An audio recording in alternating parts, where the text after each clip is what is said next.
My first memories of climbing are all from a climbing gym in Sacramento where I started.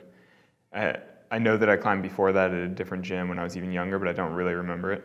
And I don't even remember the first time I went into the gym. I just have vague memories of, certain walls of the gym and my dad belaying me on top rope and just, being at the gym as a kid. It was my dad who always took me into the climbing gym as a kid. I mean, he wasn't a climber, so he didn't exactly introduce me, but he thought that I would like climbing, and so he took me in and he belayed me and he sort of supported the whole process. Historically, I've been really bad about training. I mean, for the last 10 years, I've lived in a van and basically traveled and climbed full time. And then just in the last few months, I've been getting a little bit more a little more regimented about my training. It's a bit of an experiment to see how it affects my climbing, but we'll see. Yeah, I mean, it's funny because I've been training pretty seriously for the last 6 weeks or so. So I'm like, oh yeah, I'm into training. But I'm like, when you look at the last 10 years, I've always been really, really bad about training.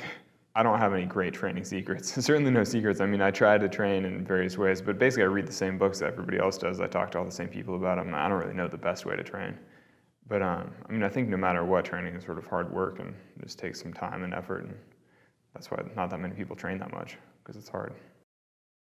Diet's interesting for me. I'm basically vegetarian. I often eat vegan, though none of the labels work that well because I do occasionally eat meat and I occasionally eat anything really.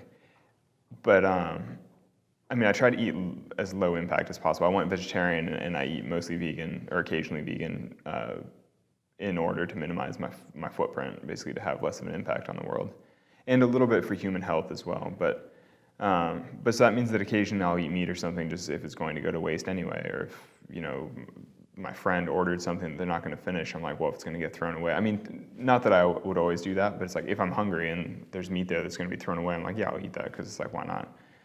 Or on expeditions or when I'm traveling in far-flung places, I'll sort of eat whatever's available.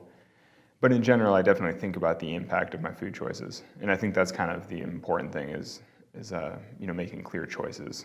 Yeah, I mean, I think you can definitely perform as an elite athlete on a vegan diet for sure. I've never actually been on a vegan diet long enough to really say that with certainty. Though actually for the 4 or 5 months before soloing freerider, I was basically eating a vegan diet, and I felt great. I was lean. I was really strong, and so that was great. But in general, I sort of lacked the discipline for a full vegan diet. I think partially because I travel so much. But the thing is, because I care more about the environmental impacts, if I'm eating, an 80% vegan diet, I'm like, well, that's 80% of the environmental impacts. That's still pretty good. So even though I don't necessarily apply the label, I'm still, most of the way there. As far as guilty pleasures go, like I've always had a big sweet tooth, and I like desserts.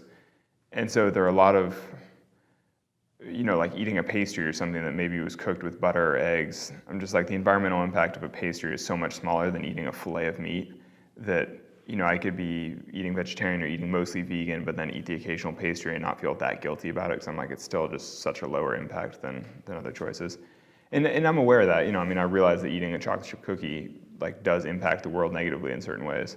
But occasionally I'm like, oh, I just want that cookie, and I just don't feel that bad about it. In general, it's probably slightly harder to date as a professional climber just because the lifestyle is so migrant. You're constantly moving. You just don't really have roots in places. And yeah, it's all just a bit random. Though that said, once you find somebody that you connect well with, maintaining a relationship is the same as for anybody else, really. I don't know. I think in my experience, it was slightly harder to meet people. Actually, in some ways, not. I don't know. That's an interesting question. Because in some ways, as a professional climber, it's easier to meet people because you have this huge pool and you're constantly moving around the climbing community, so it's easy to meet people. It's just harder to actually see them. It's harder to go on dates and actually see them multiple times and see if there's a connection, and then actually, get together with somebody more seriously. But then once you do, you find a way to make that work. Your lifestyles just sort of meld in whatever way makes the most sense. Dating is always about finding the right person. In my case, my girlfriend enjoys the van lifestyle and traveling and climbing, and I think it would be really hard to date a non-climber just because my entire life is wrapped up around climbing. But, everybody sort of works through it in different ways. I actually don't necessarily think that I have a higher tolerance for risk. like I never gamble. Like I would never gamble, and I live in Las Vegas now, so I mean I'm around casinos all the time. But I would never gamble because the games are designed for you to lose. So I'm like, why would you ever risk like that? It's just stupid. You're going to lose because you're supposed to lose.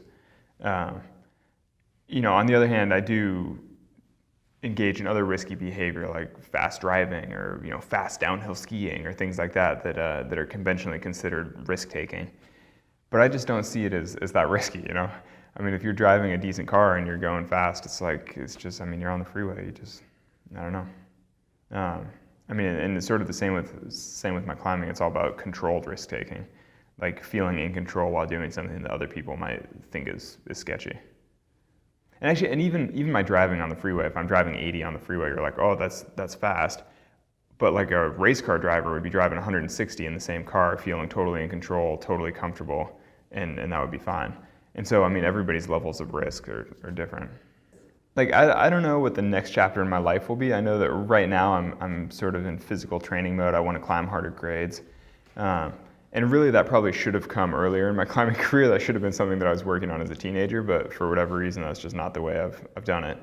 But I just don't think I'll be happy as an old person if I haven't climbed harder grades, and this is kind of the time for me to do it.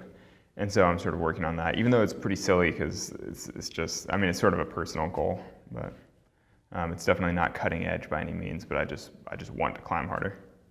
Like, I feel like I won't be able to take myself seriously as a professional climber if I've never actually climbed hard grades. I'm like, all right, I just need to do that at some point. I think alpinism will probably always play a small role in my climbing. I mean, I kind of like doing one trip to the mountains a year or one expedition every year or two, just because you do see the more beautiful places on Earth. You have these outrageous experiences. I mean, there's definitely something to be gained from alpinism, but it's just not my primary passion. It's just not quite my thing. But maybe if it wasn't so snowy. I don't know. I mean, with any free soloing that I've done over the last 10 or 15 years, there's always some sort of criticism from people online thinking that it's, I'm being a daredevil, I'm taking risks, that I'm throwing my life away, all that kind of stuff. And that's fine. I mean, it's never bothered me. I think that anybody doing something challenging and unusual, anybody pushing the edge of human potential in different ways is going to get that kind of criticism. And I think that's perfectly natural, perfectly healthy, like that's fine, And I certainly don't mind having people second guess my decision making, because it's like I second guess my decision making. I mean, I try to think things through. I mean, is this something that I truly want to do? Is this something that means enough to me? And, I mean, I think about all that, and eventually I choose, like, yes, I want to do this, I'm going to, and then I work towards it, and then I do it. I mean, if other people don't appreciate that whole process, I'm like, I mean, who cares? They can do other things. Well, I mean, climbing is mostly about failure. I mean, most routes that I go out, like every day that I go sport climbing outside, I mostly fall off of projects. And then there's this one day when you finally actually do it, and then you move on to the next one, and then that you fail on and fail on and fail on, and eventually you might do it. I mean, I think that I spend most of my time climbing failing, and then you have the occasional moment of glory where you feel amazing and it all comes together and you get to do something that you've worked hard for. But I mean, that's what makes those moments so satisfying, is because you've had to work really hard for them. I mean, asking about failure, it's funny because right now most of my failure is around, like my last training session, it was like trying to hang on this little edge with different amounts of weight. And it was my first really bad session in the last 6 weeks of various training stuff, and I just didn't hit any of my numbers. I just couldn't really do it for whatever reason. I just could not hang on with the amount of weight that I wanted to. And I was like, oh, I failed. But I'm like, whatever. I mean, that's part of training. The whole point of training is to push yourself to failure and to push past that and to keep working. And I mean, that's all part of the process. I mean, so if I was going to talk you through the process of a big free solo, it wouldn't really start at the base of the route. It would start years before, when I think about maybe doing the route, and then it would be the months of preparation ahead of time where I've worked through it and visualize it and just believe that it's possible. The actual process of going from the base of the route to the top of the route is probably the least interesting part of the whole journey, because that part I'm on autopilot. I'm just executing. It's all the preparation ahead of time and the long. I mean, there's a lot that goes into believing that you can do a free solo. The actual moment of soloing it is all pretty, I don't want to say anticlimactic, because it can feel amazing to get to the top and everything, but the actual climbing just feels like climbing. It's all your body just executing the way it's supposed to. But I mean, it's quite a long process, really. So when you get to the top of a big free solo, I mean, like when I free soloed all cap, I was ecstatic on top. I was super happy, super excited. I still get pretty psyched when I think about it, just because it's still, probably the most I've put into anything and the most rewarding experience I've ever had in climbing. But there have been plenty of other free solos that I did that I was glad to have done and happy to do, but like didn't feel great about. I'd get to the summit and just think like, oh, that wasn't as good as it could have been, or I should have, wasn't exactly what I wanted. And I think that's sort of the nature of any human endeavor, is you get out of it what you put into it. And so some solos I've had to work really, really hard for, and I've dreamt about for years, and so those feel super rewarding. And then others I maybe haven't quite put in the work, or I rush it, or I just sort of get away with something, and then on top it doesn't feel that great, because I'm like, ooh, that was kind of ugly, I just got away with it. I am not superstitious at all. I'm very unspiritual, unreligious, do not care about any of that stuff. What I realized was that I've never felt a responsibility as an athlete. I feel like it doesn't matter to me that I have a platform. What matters to me is that I'm an engaged, moral, caring human. And I feel like I respond to issues in the same way that I would like for all engaged voters to respond to issues. I think it's important for any informed adult to have strong opinions about the issues that affect the world. And people should act in line with their values and speak out about their conscience and all those sorts of things. And the fact that I happen to have a bigger platform than most just means that when I speak about those issues, it's slightly amplified. But I think that I speak out about issues the same as everybody should be. I think that you can't live in this world without caring about the oppressed or the environment or whatever issues really. But there's a lot going on around us that we should care about. And I'm not like an advocate in any way. I'm not out pushing for reform for certain things. I'm just speaking my mind about things that I think are important. So, and I'd like to think that everybody should be doing the same. I care about protecting the environment, and I think that protecting our public lands in the U.S. is certainly an important way to protect the environment. And so, particularly in the current political administration or political climate, it's public lands are a much bigger issue right now than they have been in the past. But that said, ultimately, I think that, I think with all issues, it's more important to go to your actual values. Like, what do you truly care about? And I care about the concept of, leaving no trace, minimizing impact, like not doing harm in the world. And so protecting our public lands is a very easy way to minimize our harm.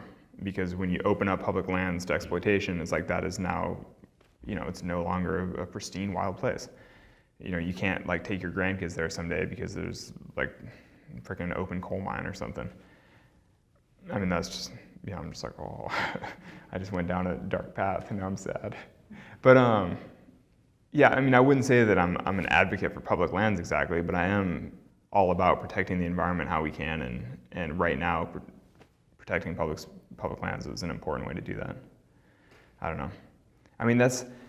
It's like a surprisingly charged thing to talk about public lands or talk about gun control right now or talking about climate change and like all these issues, and it's like, it's too bad that those all have to be considered so politically divisive, because I feel like if you get to the moral or the values behind that, like I don't want to harm other creatures. Because like I don't really care about gun control. Like I don't want to take away somebody's guns. I want to make sure that people are not harmed inappropriately. Like I would never kill another creature if I didn't need to, which is why I try not to eat meat and try not to eat meat products, or as few as possible, because I want to do as little harm as possible.